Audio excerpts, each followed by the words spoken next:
Thank you for having me. I really want to say thanks, especially to Elizabeth. We started a conversation a little over a year ago, and it was clear we had a lot of alignment. I'm glad to see the collection of folks you're able to bring to the table here. Some of them we have some great partnerships with as well.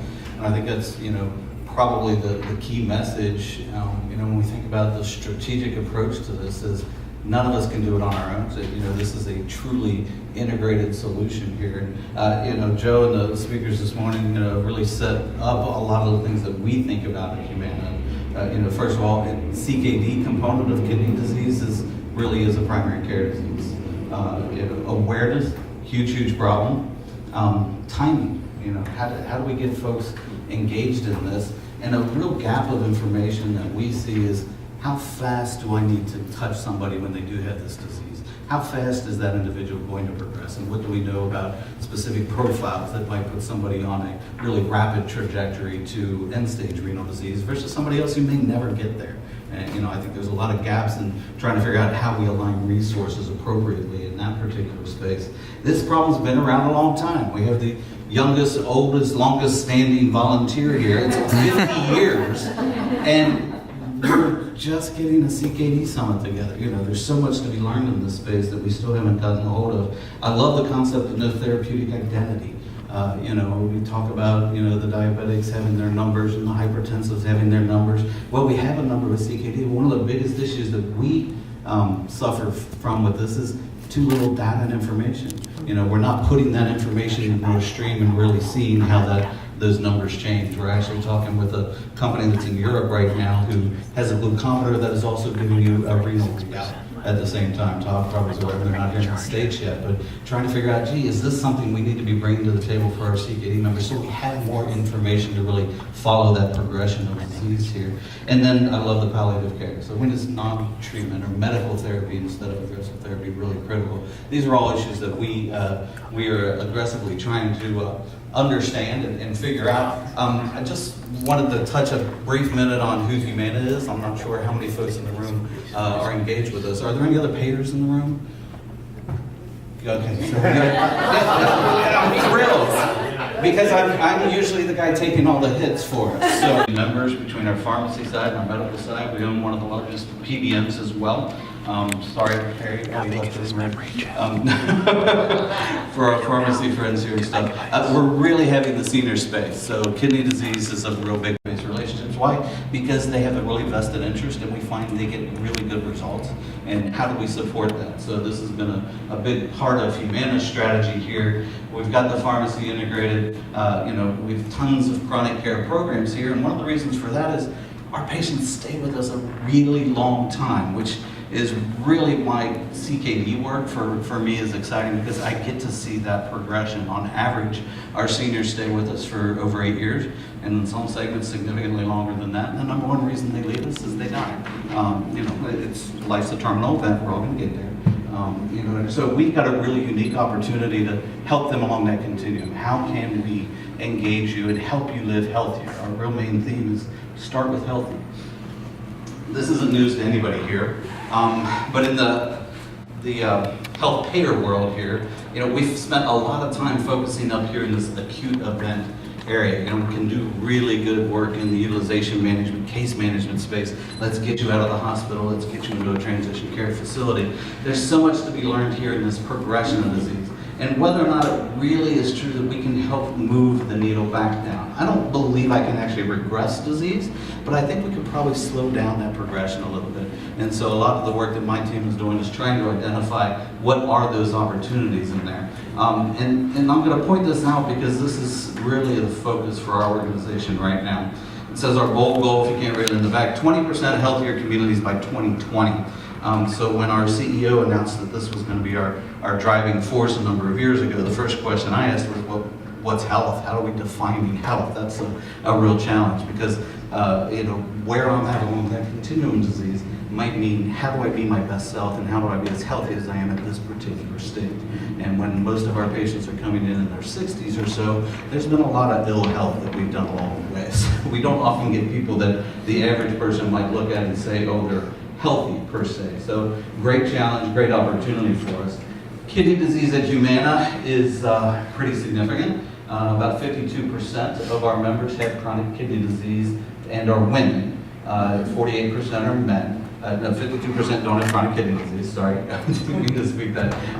We are consistent with what the epidemiologic studies say in terms of who that are. But, these folks have lots of conditions. They've got 47% have type 2 diabetes. When I flip that number and I look at my end-stage renal disease folks, 60% of them are diabetic. About 83% have hypertension, 38% coronary artery disease, 17% depression. This is a really hard on you kind of condition here. So, we have to take an understanding of the mental health impact for these folks. And it's everywhere. It's really ubiquitous. We really concentrate a lot of our membership is down here in the southeast and throughout the south, and the stroke and the diabetes belt basically. So CKD is no lack of experience for us in this setting here.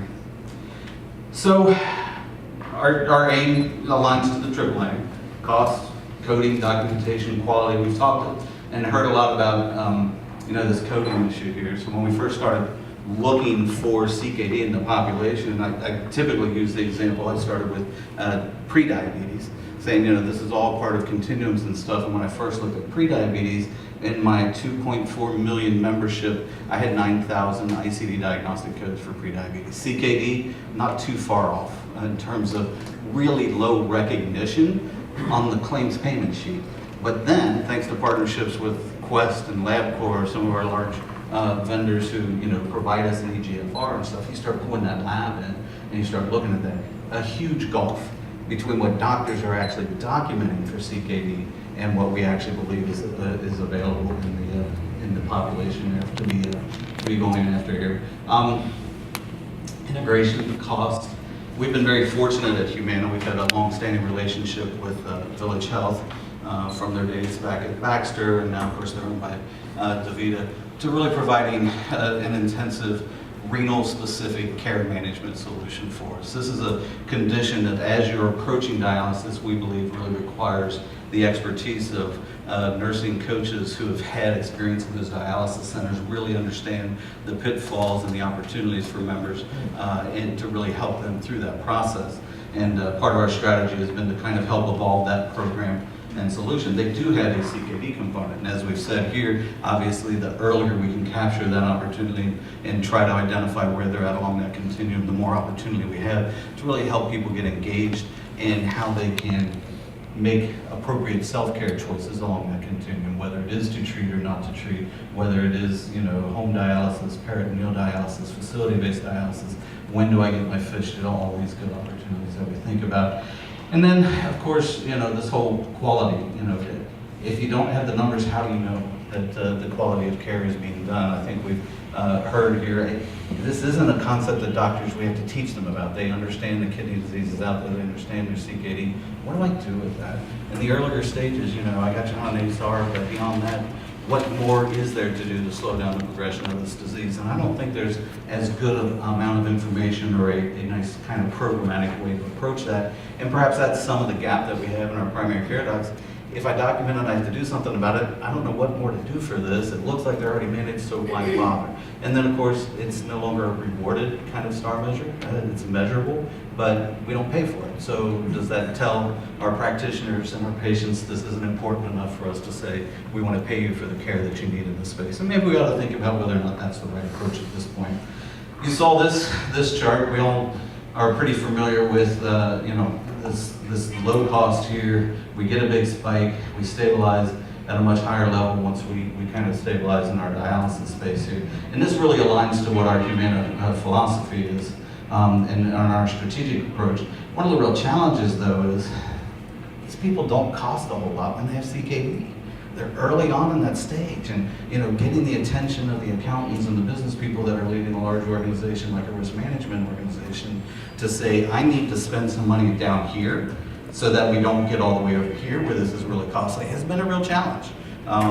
So we have to put some studies and we have to put some data together out there to say whether or not this is a value. I mean, ultimately, I don't have a clue if I can keep somebody from going down here and actually having an event that leads to dialysis.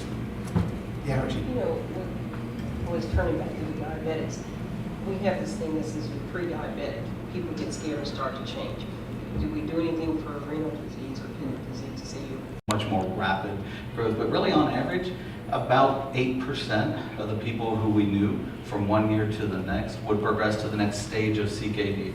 So, but tell me 8 out of 100 people, which are the ones that are going to progress that I might be able to rattle the cage a little bit and say, hey, you're on this path. And I'm not sure all the time that those are exactly the same 8% the next year that are going to be moving on. Within 5 years, we had some people with a new diagnosis who were on dialysis 2 to 3 years, right? We've all seen that. And then we had other folks who were just on this slow continuum, and they really didn't even change their stage in 5 years. So how do I focus? but on that little graph, just before it's Like I said, we'd had a long-standing relationship with the renal care management company that had been going on for 10 years. When I started looking at the data, I had people who have been in that CKD program that I'm paying for 4 or 5 years, hadn't progressed. And you ask the value question, is that really the right solution? Is this a good use of resources? What are we teaching these people? Are we showing evidence that they're actually creating behavior change because of this program? Because if I can't get you to change a behavior that improves an outcome, it's hard to demonstrate that I've added any value in this kind of setting here. So we took and we said, you know what, this really is a transition through dialysis program. I need these renal dialysis skills a good 6 months before dialysis, at least probably a minimum of 6 months afterwards. It's a really life-changing event. We heard from our patient here, wouldn't wish it on anybody. How do we prepare you for that event? How do we help ensure that you have the self-care skills and your caregivers have the self-care skills for you to get you through that? And once we see a level of stabilization, hey, I'm a payer, right? You're in that dialysis center, you're talking to your nurses 3 days a week, you're seeing your nephrologist at least on monthly rounds. Hopefully you still are maintaining a relationship with your PCP. So I'm probably not adding a lot at that point. So we changed the program, we narrowed down the length of it, and then we started valuing it, and it was like, wow, you know what? This program does make a difference in the lives of our patients when they're engaged compared to the people who weren't engaged. The number one driver, they showed up for the dialysis. They stayed in the chair, they kept their schedule, and that kept them out of the hospital. And this particular program did it better than our other programs. But at least if we were managing you in some way, shape, or form, whether you're in one of our chronic care programs or this program, we did see better outcomes. Maybe that's a little bit self-selection because those patients were a little more engaged and were willing to get into a program there. But we went down a pathway that said, we gotta get everybody. I only had a third of my renal patients in a program when we started this. I'll show you the data where we're at now, but we've done a pretty tremendous job there. This whole business about integration, between our transplant teams, the mental health programs that we provide, the other chronic condition programs. And if you're going to graduate from this dialysis transition program, I still want you to be touched. You have chronic disease. Almost no renal patient that we have in our program only has a renal condition. They have the cardiovascular, they have their diabetes. So those conditions we want to make sure we're optimizing as well. So we created a transition with those programs there. And then we moved on. I'll just touch for a second here, this bold goal. This ties back to that 20% improvement by 2020. We've gone into 7 primary communities right now where we have lots of Humana bodies. We have lots of patients there. And we said, you know what, if we've got an opportunity to figure out how to integrate the health systems, how to really support this integrated healthcare delivery setting, we've got to go into these communities and we've got to support the health of the communities. So we brought the preventive health services, we brought the public health departments in, we got the governor's offices of times, the mayors in these cities, the communities that are feeding the homeless, and the food banks, and the free health clinics, the other payers, the hospital systems, the providers. We said, we got to work together, guys. What are the main community healthcare risks here in this environment that we could all wrap our arms together and say, let's figure out how to work together better to improve the health. So these are these bold goal opportunities that we're looking at today in terms of renal space to try to say, gee, can I go into San Antonio? Can I go into Broward County? Can I go into Louisville, these markets where we have these opportunities, elevate the awareness of something like CKD and get a group of people to say, hey, you know what, I didn't know about this, but it's an issue for our community because we have a lot of diabetes, we have a lot of hypertension. Let's see how we can do this together. And so we're looking at some new opportunities and some tests in that setting. I'm going to go back to the predictive model and the identification piece here just for a second. Ellen, I know we're probably getting tight on time, so I'll try to knock through these a little bit here. This gets back to the whole thing. I couldn't find the CKD patients in there, and these are even late stage. So this particular predictive model is who over the next 12 months is likely to transition to dialysis. And so we looked at 400 different factors that were contributors to that dialysis event within the claims data that we could see. We narrowed that down obviously a little bit. We got 20 really high probable correlates to this. And we created a predictive model, and we've actually put this out and published on it now as well. But I was typically seeing about 1,500 new patients identified on a monthly basis for lab and ICD-9 values here. We picked up another 500 through the predictive model. And the first round of this thing, we found a large percentage of people who had a stage 5 eGFR of 15 or worse, who had not been identified and probably should have already been on dialysis, quite honestly. So it's been a tremendous aid. So leveraging the data where you have it. So something when I think strategically now, it's like, how do I get this information to the docs who may or may not be thinking about this? Who may be so busy worrying about managing their diabetes and keeping them out of the hospital for their CHF that this just hasn't raised to the surface as something I need to pay attention to. So a lot of challenges in trying to figure this out. And so Harry, this gets to where you were going. So how far up the continuum can I go? How far up the continuum can I build a program? So I started looking for digital education. If you're talking, these are low-cost individuals, I've got to have something I can take the scale relatively cheap. Telephonic disease management probably is going to be a challenge here. Mailing you something to have you flip through a brochure at home and say that I've educated you hasn't been shown to be terribly impactful. So we worked with a partner because I couldn't find one that was a didactically kind of interactive digital program. I know it's kind of wrong verbiage here, but it's this answer back, it's this call back, it's this engagement here. And so what we did, we were able to combine an interactive voice response system to identify and get people engaged, drive them to an internet program here, and walk them through a module on CKD. We actually opened it up so that any of the conditions that affect chronic kidney disease were modules that they could educate themselves on. So these are people who may or may not have known they had CKD. So we got an engagement issue to worry about. The first phase of test of this was just, if we build it, will they come? So we did build it, and we reached out to about 4,000 folks here. We got about half of them to actually pick up the phone and answer questions through the IVR system. And then of those, we got about 60% of that half, so about 1,200 or so, if you can't read that in the back, answered questions and engaged. So in just the IVR component. So we were doing, several tests throughout this process here. And then we got a number of them to move on. The responses we got from people who were leaving answers, very informative, information that I needed to know. I can't tell you how many of the responses, and I don't usually publish this out because I'm embarrassed by it, say, I never knew. My doctor never told me this stuff. So we know this is a challenge. So this is something that I think the patients are actually looking for. The big problem is we got half of the people to respond, 60% of them to actually answer any questions, even fewer of them obviously to go on. But of the 1,200 that answered questions for us, about 10% of them actually went online.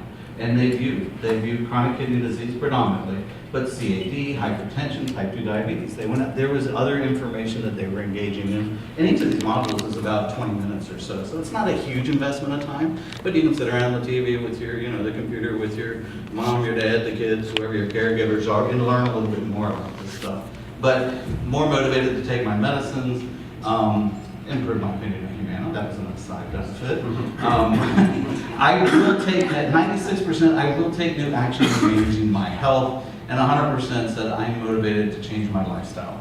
Now, the follow-on, this first one was, does anybody care? Will they come to it? We've actually expanded this. This was about 4,000 folks. We've reached out to about 30,000 now to really begin to track to say, okay, fine, you told us this stuff, you took the program, but did it make any difference? So we're looking at their clinical outcomes. That's going to be a longer tail. Typically, I look at 24 months of claims in information. So hopefully by year, 18 months from now, we'll have some more statistical analysis. I suspect, even with 30,000 plus folks being outreached to, I'm not going to have the volume that really gives me a powerful outcome study. But if I'm beginning to see the needle move, I'm going to leverage that to say, we've got to invest in this space a little more acutely here. At the end of the day, 95% now of my eligible ESRD members are managed. And I just pulled the more recent numbers here, and this is the CKD population across all of Humana, but I still am only getting 30%, 32%, almost a third of those earlier CKD patients at that 6 months prior to dialysis part to really get engaged with the medical management program here. I do believe self-care support is going to be an area that's going to expand for us here. The predictive model has been shown to really help us identify where those gaps in the actual healthcare system process is going on. We've created a lot of good quality reporting. So I've got our markets talking about it. Humana's divided into a number of markets around there, and they've become really acutely interested in this. We take this information, we put it back out there. They all have to pay for their own ESRD. So they're really interested when those bills come in to figure out what are we doing, how do we get ahead of this game. So I'm starting to get the energy that it takes to get up there. And then we've really built out a nice patient education solution here. And I'm just gonna take 1 minute. Regina had such a great story about her work there at the AMA, and I just had to follow up on it. I mean, you got an amazing response, right? So in '93, I'm the Kentucky resident representative to the resident physician section, and we're in Chicago for the mid-year meeting, right? And of course, you know, we're all excited, we're young docs, we know all this great stuff here. So I had this great idea. I was like, you know what? I'm gonna put forth a proposal. And it actually made it, you know, we presented it to the greater body at AMA, for those of you who know how that process works here. And I said, wouldn't it be amazing if we just said the AMA supports restaurants and food people, put information about the nutritional content of their food on the menu so that our patients, who, God knows, we get an intensive 2-hour nutritional course throughout medical school. We really know our nutritional stuff, who are coming to us saying, how do I make these choices? I couldn't tell them what to do, but gee, it'd be really nice when you went to McDonald's if you knew what was in your food back there. Laughed out of the room, Regina. They were like, that's ridiculous. Well, what about blue plate specials? Well, but nobody would do that. Well, then we're gonna make them pay for it. Nobody wants you to know what's in there. I'm like, but isn't it important? So 20 years later, it's nice to see most of the menus have some information along that line on there. But They got as smart as you, right? well, that's right. Obviously, you are much more impactful in the public health space, and that's why you were where you were and I stayed where I was. Patience is the game for me. Thank you all very much.